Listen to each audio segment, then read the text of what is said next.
made headlines in December when she revealed she had quit her job and divorced her husband after falling in love. Okay. Okay, so I guess she fell in love with the prisoner. Okay, so she insisted that her view was just misunderstood, I guess the prison guy. This came after he had been dubbed the most hated man in America for price gouging a drug for people with HIV. Bizarre though, the story was Smith, I believe that's her last name. Yeah, Christy. I don't know why they won't just call her Christy. Has plenty of company. For every incarcerated man, it seems there's a woman interested in being his pen pal or more. Okay? Christy Smith, a former journalist who helped break the story of a white-collar criminal, Martin Shkreli. Wright became romantically involved with him while he served a federal prison sentence for fraud. Okay, I'm about to show her. She looks fairly normal, too. She's, normal looking lady. And, he's the genius. I'm trying to say, I guess, he thought he was the genius. He didn't know he would get caught. It's a trend explored in the book Love Lockdown, Dating, XXX, and Marriage in America's Prisons. Okay. Greenwood decided to start researching prison marriages after her own extensive correspondence with jail white-collar criminal Samuel Israel III, currently serving a 22-year sentence in Butner, North Carolina federal prison for mail fraud and investment advisor fraud. Oh no. Some of this, it does make you wonder, how do these people get into committing these crimes? Or what? How does it start? What do you get away with one thing and then it makes you think, oh, I could do that again and get away with it, and then you keep getting comfortable enough. You get so comfortable that you keep on, and then you eventually leave footprints. Okay, so this guy, I guess his name is Israel, it said he had faked his death by staging a suicidal plunge off the Bear Mountain Bridge in upstate New York in June 2008. He turned himself in to the feds 3 weeks later, and Greenwood reached out to him whilst researching her first book, Playing Dead, about people who fake their own deaths or disappearances. They have stayed in touch for 7 years, corresponding frequently, although they have never met. Quite interesting, right, people? I think we know people like this, where you're online friends, and for whatever reason, y'all stay in touch. I don't know what that's about, why people want to do that. Because it's I don't want to do it, so I don't know why people want to do it. Okay. Throughout the half dozen years I've known Sam, he has gone from my subject to my stalker to my friend, she writes, nodding that the correspondence helped her understand the laser-like attention an inmate with little to do can lavish on a lady. For her latest book, Greenwood followed the lives of 5 couples who met while one of them was incarcerated. Okay.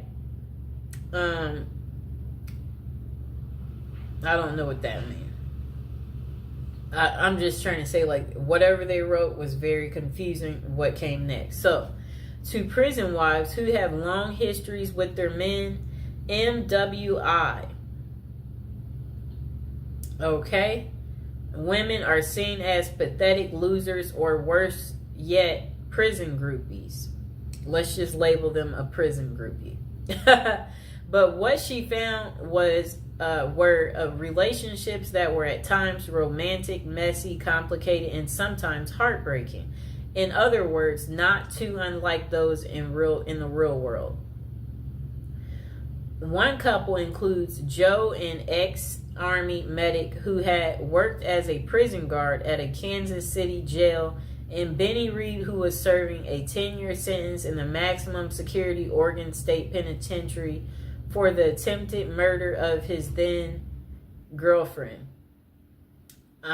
It shows Joe and Benny Reed, who met on a prison pen pal site, on their wedding day, and they are kissing. I'm going to show the picture. That's her prison boo. You see that? How romantic. The pair met on a prison pen pal site. Joe knew the stigma of associating with a felon, but it didn't deter her. In recovery herself from an addiction to pain pills, Joe credited Benny with making me the best possible version of myself. I think these women tend to be very nurturing. They have a sense of wanting to be cared for, wanting to be caring for someone else, and men in prison, for obvious reasons, are quite needy. The pair even got married at the prison. He saved up from his $1.81 an hour prison call center job to buy her a ring off Etsy. How sweet. But the relationship ended abruptly when Benny found other companions online. Are you kidding me? He still left her while in prison. That's crazy. It says, yeah, that's crazy. Oh my gosh. Wow.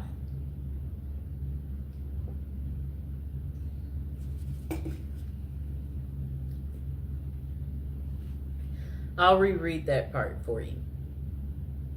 The pair had even got engaged at the prison. He saved up from his $1.81 an hour prison call center job to buy her a ring off Etsy.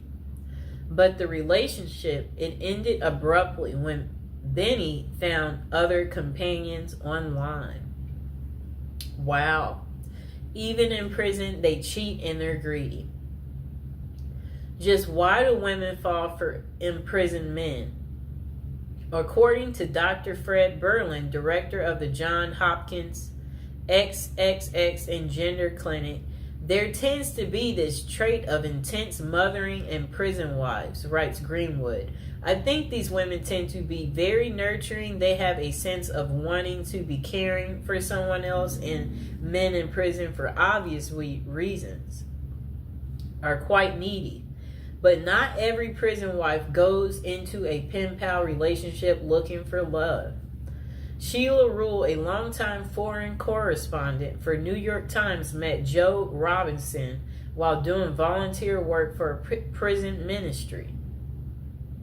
She was corresponding with more than a dozen inmates when a compelling letter came from Robinson, an East New York native serving 25 years for murder. Now, I have to look at this close up. I guess she was really lonely too. Okay. I'm looking at them. Oh, how are they in bed together? They must she must like spent that one weekend day with him. This is funny. He has on regular clothes. Let me show the picture. Yep. She met him during her volunteer. Okay, so look. That lady I showed you, Sheila, a longtime foreign correspondent for New York Times, met Joe Robinson, the guy that you saw there, while doing volunteer work for a prison ministry.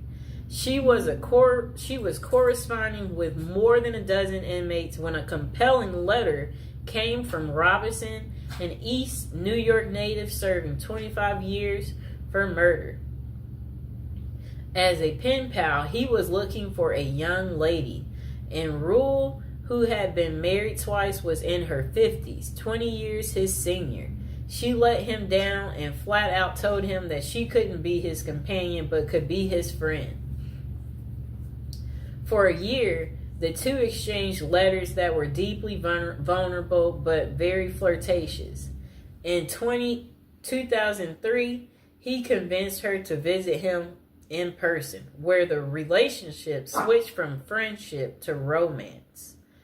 And they wed in 2005. That's 2 years later, after he convinced her to visit him. They've now been married 15 years, 12 of which Robinson was in prison.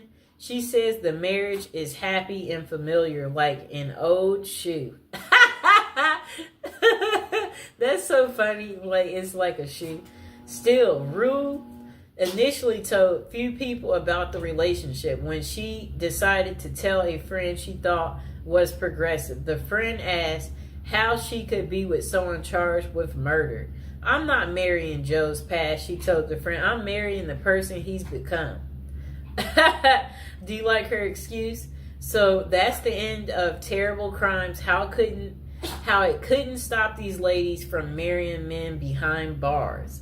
I hope you guys liked the video. Don't forget to like and subscribe. Let me know, are you enjoying the prison series? Is it very lovey-dovey? Is it giving you the rope?